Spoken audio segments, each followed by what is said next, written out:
මම ප්‍රෙග්නන්ට්. යකෝ උඹේ බඩු වැඩ කළා මම මෙච්චර කල් බලන් හිටපු දේ ඇත්ත වෙලා ගුරා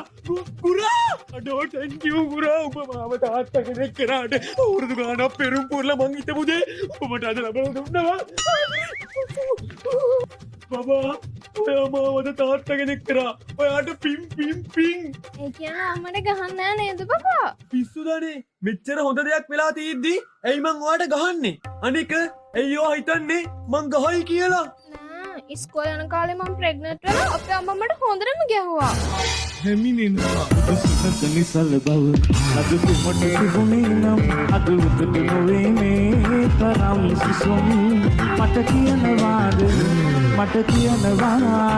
දැඩි ආදරයට ඇයි දුන්නේ රිදුම්